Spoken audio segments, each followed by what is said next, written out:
Welcome to the Gold Research webinar on customer journey mapping.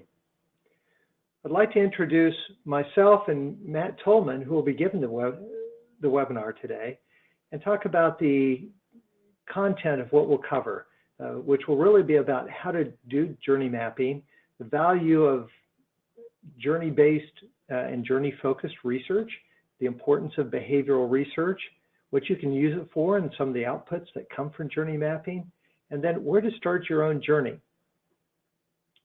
To introduce myself, I'm Greg Tucker. I'm the Senior Director of Customer Journey Mapping for Gold Research. I've been doing journey mapping for a couple of decades. I was fortunate enough to be selected as one of the 15 CX experts by CXPA, the industry organization, as well as one of the who's who of customer experience. Before consulting with Gold Research, I was also a CMO. So I've actually applied this, not just on the research front, but on the application piece. Matt, could you introduce yourself? Certainly. Thank you again for attending this webinar. My name is Matt Tolman. I'm the Senior Director of Behavioral Science and Neuromarketing at Gold Research. I spend most of my time investigating visual perception, motivation, and decision-making, and how that relates to behavior. I use a variety of techniques coming from behavioral science as well as consumer neuroscience to generate these types of insights that drive consumer engagement. I also have 20+ years of experience serving a variety of companies in CPG, QSR, retail, financial, and media clients, many of these being in the Fortune 500. Got a number of publications, if you care to look at these on another time, in Forbes, in the Journal of Advertising Research, the Wall Street Journal, as well as others, and got a couple of degrees that are related to this field. Fantastic. Thanks, Matt. For those of you who are joining who have the question of why focus on customer journeys, we'd like to reference something that McKinsey says about this one, which is customer journeys are far more significantly correlated with business outcomes than our touch points. And it happens in every industry. The customer's loyalty is really driven by the sum of all of their experiences with a company, not just around touch points. But much research and organizations focus on those specific touch points, each of which, in the graphic down below, shows that you can be at 90% or close to it. In a variety of different areas, but at the end of the day, the customer might feel like they're only getting a 60% satisfaction level as a result of 4 different organizations giving them 90% satisfaction. It's really that customer journey that's the focus of our conversation. And the customer journey has a couple of different aspects. The physical journey, where people go in retail, where which aisles they walk down, which stores they go to. For restaurants, what's their path through into the cafe, through the drive-through, pick up and take home. But there's also all the digital aspects, which are becoming more and more important in the overall customer journey. And to capture that requires that we focus on a number of research methods. So one research method really doesn't cover all the different interactions, physical and digital, that customers have. So Gold Research specializes in finding the right balance and the right mix of the research methods that actually help you illuminate what that customer journey is and where you can make a difference. Today's focus will be more on behavioral research, because it's actually driving a number of critical insights, much more so than traditional research methods. But the Gold Research approach to journey mapping is that we take an end-to-end perspective, knowing that the journey is greater than the sum of the touch points. We use a variety of the different research techniques, digital and physical, customer observation, behavioral research, and importantly, the analysis that goes with that research, as well as classic quant research.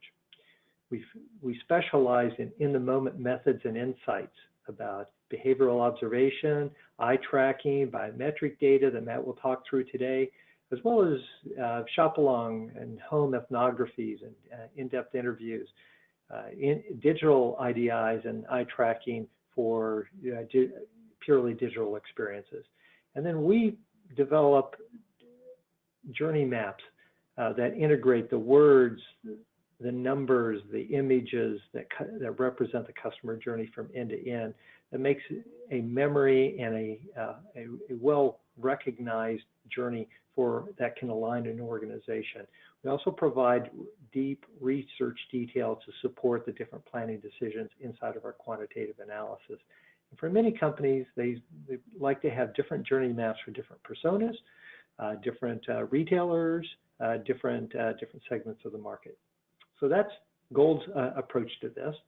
But I'd like to focus today on the research aspect in the behavioral research. I'd like to turn this over to Matt, who will talk through the behavioral research aspects of journey mapping. Matt? And to build off of what Greg was saying, the level of detail that is required to build the best journey maps have to accommodate the many voices of the customer, of the consumer. To do that, we need to focus on a variety of techniques, as Greg had mentioned. But the goal of combining those techniques is really centered around unveiling those different voices that the customer has. They do things, they feel things, they'll say things, and they think things. And all of those dimensions have different techniques that there are different techniques that can be applied to uncover what's going on in each of those dimensions. The importance here is that by only understanding what consumers or customers are saying, there are a number of hidden insights that simply because human beings don't have the ability to articulate high detail in terms of what they remember. They certainly don't have access to all of their emotions that might be underlying different actions. And they certainly also don't have the ability to recall the great number of behaviors that they actually execute. You can ask them in surveys to detail how often they do a certain activity in a store. For instance, in an aisle, how many products did they look at? And they'll give you an answer, but that isn't always accurate. In fact, more often than not, it's inaccurate.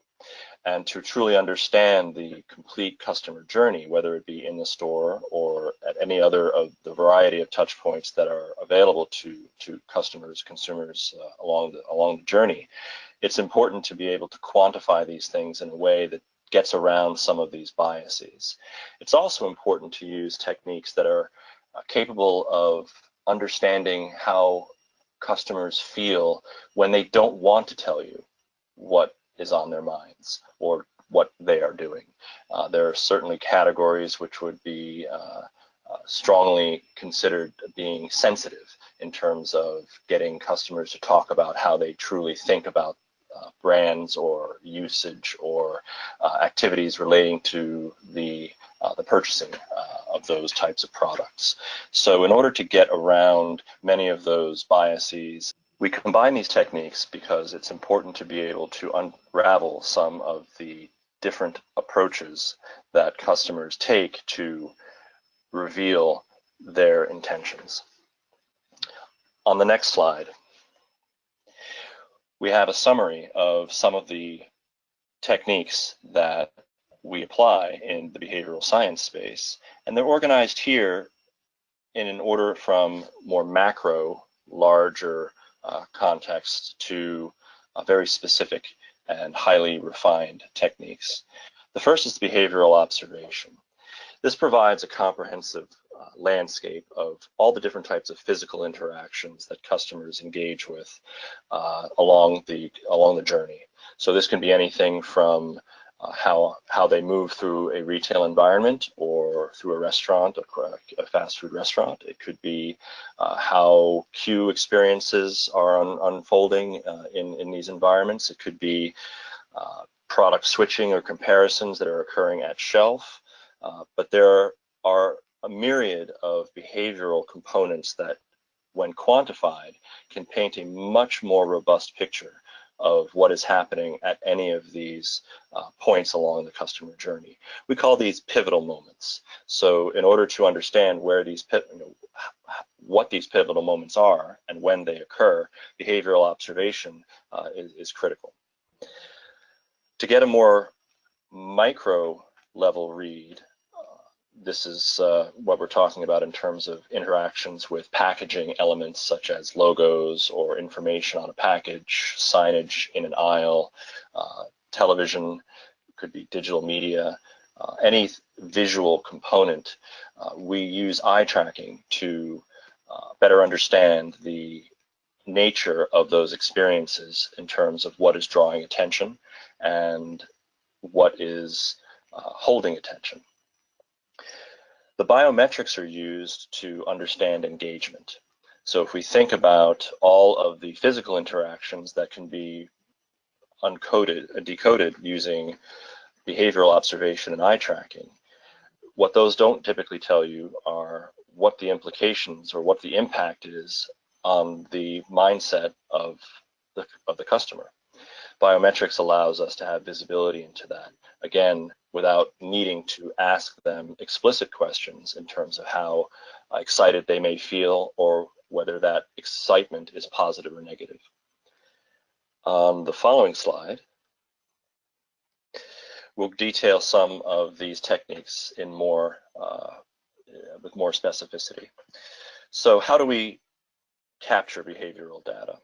Well, there's two primary ways which we do this. The first is utilizing videography, where we deploy small video cameras. They're wireless, they're very unobtrusive, they're placed in strategic locations in real environments. They are recording everything that happens during that time. So a couple of advantages there. The first is that the cameras don't shut off until they're told to, obviously. So all of the activity that occurs within that field of view is recorded and can be coded.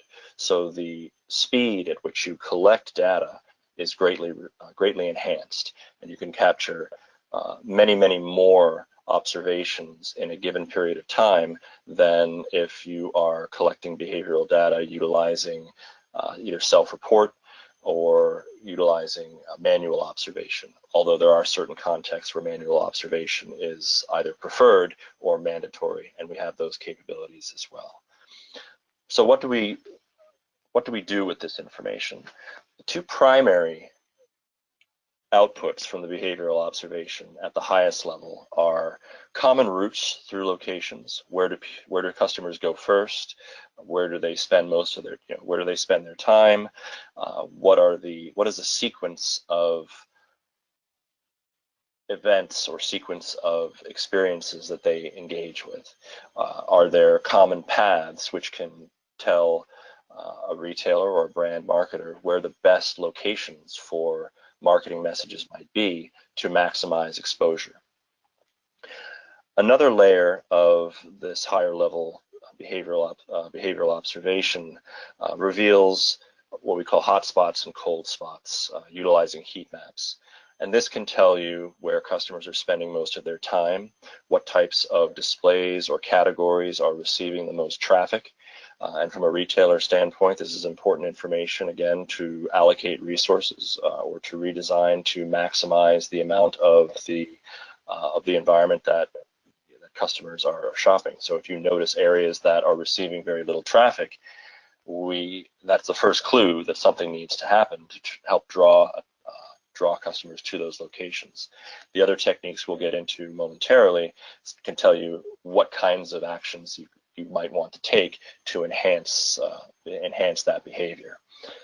So this data is collected from naturally occurring shoppers, which means that it's unbiased. There's no influence as in some other techniques where if you are watching an individual, well, that can change their behavior. You might not be actually witnessing what they would normally do if they were on their own in a natural context. So the external validity for these approaches is very, very high.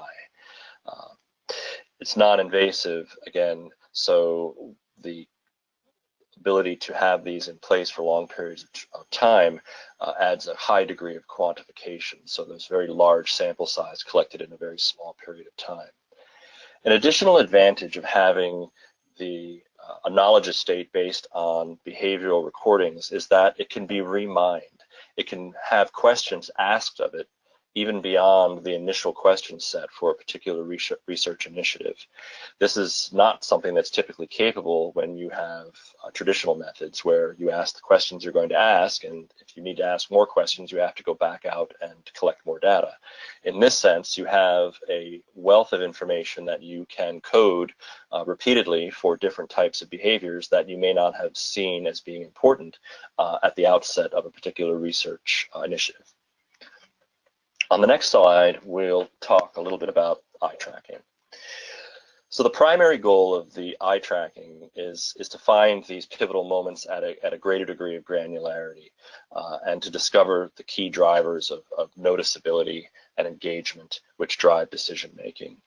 So typically we do these types of techniques utilizing eye tracking glasses, which are highly ambulatory. It's easy to outfit participants with these. They can move about a space with a great degree of ease and very naturally. But the key here is that we get to see the world through their eyes, and we get to see the world through their eyes in a very, very granular way. The recording is in high definition, and again, just like the behavioral observation, everything is recorded that the customer looks at. The two primary outputs of eye tracking are heat maps, which is shown in the image, the middle image on this slide. And that tells you where visual attention is allocated most frequently. And so in this example here, you can see that there are certain signs that are above the shelf that are receiving more visual attention than others. And there are certain parts of the shelf that are receiving more attention than others. But it goes further than that. Beyond the heat maps of the distribution of visual attention, there's a lot of information that can be collected in terms of the information gathering process. We're looking at, in the bottom image, the sequence of products on a shelf that tells us what consumers are looking at first and how they are searching in a variety of products in the order in which they're searching. If we dive a bit deeper, we can also understand what specific elements on those products that are drawing the attention and that are being considered most frequently and for the longest periods of time. This has implications for decision-making models. Most decision-making models utilizing traditional techniques ask myriads of questions using conjoint approaches to try and isolate specific attributes or information types that consumers will choose over others in trade-off types of paradigms, and utilizing those to establish decision-making models. Those aren't always accurate, again, because we don't always have access to the minutia of the myriad of information bits that are available to us when we're browsing a shelf that contains hundreds and hundreds of SKUs. So utilizing the eye tracking, we can actually identify the specific types of information that customers are using as they are making their decisions and compare those across brands, across categories, and delineate decision models based on the actual information utilized in the order that it was accessed. For instance, if you have price versus imagery of a product on a package, and you see that the vast majority of participants in a study spend most of their time looking at the images and do so before they do anything else, and only casually glance at the price at the end of the exposure to that product, well, that tells you a lot about the importance of price relative to the image. Conversely, if you see certain elements that are never looked at on a package during decision-making tasks, then we can conclude either that that information is already known or that it's unimportant. And there are other techniques that we use to follow on to that to clarify those types of issues. So what we're doing here is identifying the information gathering process that define those goal-oriented tasks. We are learning what attracts and holds attention, and we're understanding what most effectively facilitates or impedes the decision-making process. And so when you pair this with biometrics, which we'll talk about on the next slide, we can understand more specifically what engages specific emotional dispositions. Eye tracking isn't just limited to shelf sets and packaging. It can be used to understand mobile communications and mobile marketing. In an omni-channel world, this is extremely important since we spend more and more of our time investigating and making purchase decisions, researching, utilizing mobile and web technologies. But it also has a very strong importance for product package testing. So a couple of examples here, again, from looking at phones and looking at tablets, we can discern what parts of a particular page or a particular website are attracting the most attention, and in what order is the information being gathered. On product packaging, this is an old example, but a very powerful one. When Tropicana decided that it wanted to reinvent its carton packaging, it used to have a package where the brand was the center of attention and drove a lot of conversion because that's what people wanted. But if you look at the right side image, you'll see that when they redesigned the package and they moved their brand to the side, oriented in a vertical, the brand was no longer the focus of attention, and it became, for that and a bunch of other reasons, one of the more substantial packaging failures of the last 10 years. Similarly, when we look at products in a side-by-side comparison, as is often the case when you're evaluating products on a shelf, we can look to see what particular elements of a package are being utilized most frequently and in what order, as you can see in the dishwashing detergent image down on the bottom. I mentioned biometrics as being a significant part of the overall understanding of the customer journey. And that is because the customer journey is filled with pivotal moments and touch points that are meant to engage. And engagement is a central component of customer experience. If you're highly visible, but you don't engage, then your likelihood of being the product selected, i.e. the conversion, will suffer. So what can we learn utilizing biomeasures that help us understand the relative power of these different pivotal moments and touch points there within to engage with customers? Well, we break engagement into a couple of fundamental components: arousal, or excitement, and valence, or the positive and negativity of those experiences. There's a third component, which is the amount of mental work that we need to exert to learn about what we're trying to accomplish, and that's part of the decision-making process. So going back to arousal or excitement, we utilize GSR, galvanic skin response, which measures the skin conductivity on our, that's measured from our skin, which tells us how aroused we are at any given moment in time. This data is paired with eye tracking data. Doesn't have to be, but most often it is. And in as much it is highly temporally granular, meaning that we can look at very, very precise moments in time and look at the ebbs and flows of these arousal levels. So as someone is scanning a variety of products on a shelf or a variety of images on a website, we can differentiate between the amount of excitement that people feel as they look at these different elements. But understanding the level of excitement is missing a piece, and that is the positive or negative, because certainly you can be excited and feeling negative, or you could be excited and feeling positive. One would be considered, joy and exultation. The other would be frustration and disappointment, or perhaps confusion. So you need to have a valence that goes along with the arousal level. The heart rate variability is a derivative measure from heart rate that tells us this. So two sensors essentially are placed on the fingers, and it's very easy to deploy. It's highly mobile, as you can see in the image at the top of the right side of the screen. It's extremely quick to deploy, and it does not interfere with most shopping tasks. So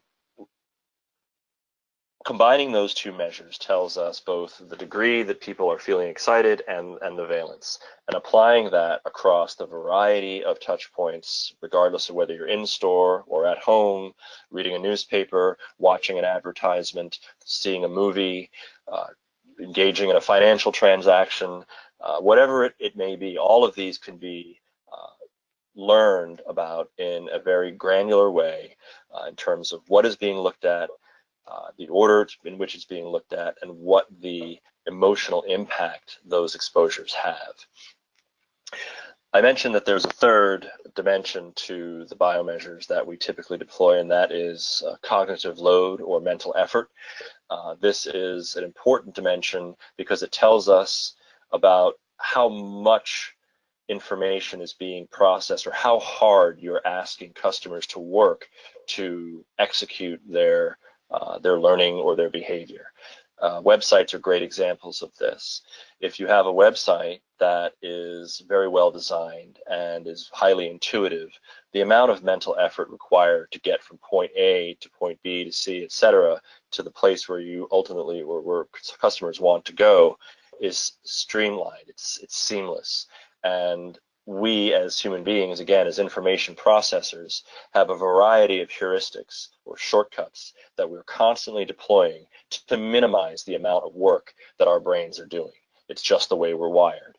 So if you have a touch point or a pivotal moment that that violates that, and you're asking people to work too hard, one of two things typically happens. One is that we use our shortcuts, which usually means that we're losing information that brands probably want us to see, or we simply give up and we walk away and we go to the next easier thing. Either of those scenarios is undesirable when you're trying to communicate your brand message. So utilizing those three things together, as you can see in the schematic at the bottom, all work to define various types of emotions that we're experiencing all along the journey. So on the next slide, how do we bring all these types of things together? Well, we utilize these in a variety of contexts. Certainly the shopper experience is an extremely perhaps obvious but important one, where you can optimize in-store touch points, create better shopping experiences, where the categories are easier to interface with, brands are easier to notice, are more relevant, are more engaging, and ultimately drive conversion. We talked a little bit about decision modeling. So how do you use the decision models to impact shelf and display and signage, packaging characteristics? What do you want to highlight and maybe accentuate, reposition to offset some of the learnings that you may, in a particular study, learn weren't being presented in the right manner, so that it aligns with the customer or consumer decision-making process. This can be done in digital, that involving the digital and omni-channel touch points in terms of defining the triggers that can move customers to a more impulsive state, or to facilitate the process of getting them from a call to action to the buy button, or the actual transaction. And in ad and media testing, it allows for the insurance that television and print and online advertising connect best with consumers, not just on the rational, but also on an emotional level. And being able to detail all of these things in a much more granular and quantitative manner, putting all those things together, create a much more powerful and complete map of the customer journey. And with that, I think I'm going to turn it back over to Greg and allow him to give some examples. Yeah, thanks, Matt. you really captured that beautifully, because trying to look at the customer journey means we need to look at both from an end-to-end visibility, not just within a certain touch point, but we also need to understand the logical and emotional side. And behavioral research is a powerful blend between qualitative insight and quantitative measurement that can explain a lot of different things and provides a great research foundation and database that you can go back to over and over to answer additional questions during the point of time and all that. And it helps isolate what we call the inflection points that drive brand loyalty, which is we don't have to win every step of the journey, but there's going to be 2 or 3 or 4 pivotal points in there that if we outperform the competition at those places, we really see some differentials. And being able to not only understand those, but quantify the impact of those is really important, because it helps us prioritize programs. Many times, research and customer journeys are very good from an explanatory standpoint, but they don't actually help the C-suite prioritize the different programs. And our approach to the journey mapping and having that type of quantitative information allows any senior marketing, sales, or executive team to actually look at the different levers that they have to pull, different programs they can put in place, and both prioritize those and in some cases do quantitative modeling of the impact and to be able to perform an ROI on that. And we typically see increases in growth as a result of this through expanded share of wallet, share of category spend, improvements in customer retention, customer loyalty, improvements in positive word of mouth that actually drives down cost of acquisition. And we see revenue improvements that can range from 25 to 45%. So this isn't just research and insight as an output. This is a business initiative from looking at things from a customer journey standpoint. Earlier, we mentioned that customer journey maps are typically created, and here are a couple examples of different journeys.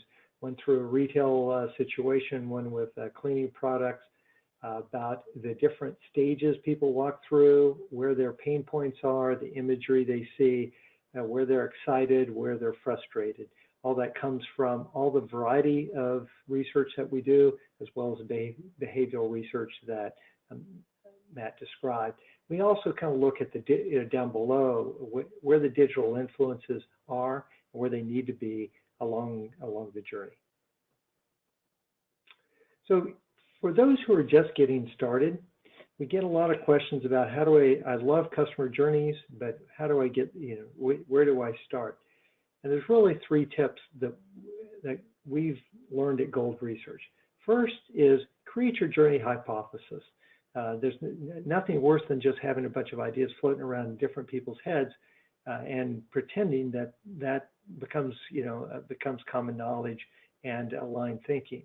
So use your existing research, have some cross-functional workshops, engage different perspectives up and down the customer journey, and in that case, identify what you know and what you don't know. Then one of the biggest gaps we see is that journey mapping efforts stop right there, and we advocate that customer journey maps aren't really real until they've done research with real customers. And so they need to be validated using the right types of research. And typically it's more than one. It needs to balance qualitative and quantitative, digital and physical. It needs to be logical and behavioral. And the variety of those research methods is the art of journey mapping that provides you with the information. And the last piece is it needs to have enough quantification that you can monetize the impact of what a great journey looks like, which is which key pain points need to be focused on, what type of revenue or customer loyalty or positive customer sentiment are we leaking at different stages of the journey, and what are the pain points that are causing that. And if we made an impact on those, what would be our increased share of wallet of our customer retention, of our purchase loyalty, and our positive word of mouth.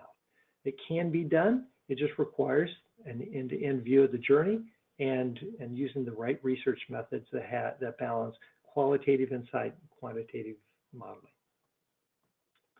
So we've got time for a couple of questions. So I've got a handful that have been popping up along the line. The first question is from Jack in Orlando, Florida, who's asking, this is all nice. How much does all this cost? And I'll take that one. Jack, thanks for your question. The costs are obviously dependent on the scope of work to be done and the different types of research, both where you're starting from and what you need to actually have done. So that's what's necessary to build on, but the typical cost range for doing this can start at around $50,000 and kind of range up to $250,000. Every situation is unique. We're happy to have conversations with anyone who's got questions along those lines. The second question is from Mark in New York, who's asking, for the eye tracking, biometrics, and behavioral components, do you typically do them only in a lab setting? And Matt, I'm wondering if you can answer that. Sure, absolutely. Mark, thank you for your question. No, actually, it's almost the opposite. Certainly, there are certain types of questions for package testing where the prototypes are not yet available for positioning in a real environment where a lab test would be warranted. But as I mentioned earlier, we seek to apply a very rigorous approach that has the highest degree of external validity. And to accomplish that, we actually do most of our customer journey research in situ or in actual environments with real customers. Certainly the behavioral observation is a critical component of that, and the eye tracking technology along with the biometrics allows us to engage with participants that are free to do what they normally would do with very little to zero encumbrance on them to engage in artificial types of activities. So the in-store environment is your lab where we're concerned. Yeah, it also gives that in the moment insight that so that people know it's really happening and it's a little bit more accurate. Our third question is from Sandy in Dallas, Texas. Sandy's asking, how long do these projects take? And Sandy, it's a great question. Everyone wants to know that because everyone's looking for insights early and often. The projects typically take 30 to 90 days from start to finish. There's really depending on the level of research that's already been completed and how much needs to be completed and how prepared things are. So, but I think the gold research approach is, we provide insights as along the way so that no one's waiting for the big ta-da at the end of a project. They're getting insights as they come along so that the organization can absorb them on a more frequent basis. Our final question is Jill in Seattle. What type of markets do we cover? And Matt, why don't you take that one? Sure. We have the capabilities of covering any market globally, whether it be for lab-based studies or for in situ, actual in-market studies. We have been doing research like this in the Americas, in Europe, and in Asia, and there's really no limit to where we can go with this. It's highly mobile, not just in the sense of allowing shoppers to do what they would normally do, but we can take this equipment and utilize our dedicated spaces and network around the globe to execute research like this in virtually any market you'd like to. Yeah, fantastic. So it's extremely scalable from that side. So first of all, I'd like to thank everyone for joining the webinar today. Matt and I have appreciated the questions, appreciated sharing our approaches and insights with you. If you've got additional questions, please contact us at Gold Research. at the email address or the phone number on the screen. I'd like to say thanks to everyone for attending, and we'd be happy to take your questions, any comments, and follow up that you feel is necessary. Thanks to everyone. Thank you very much.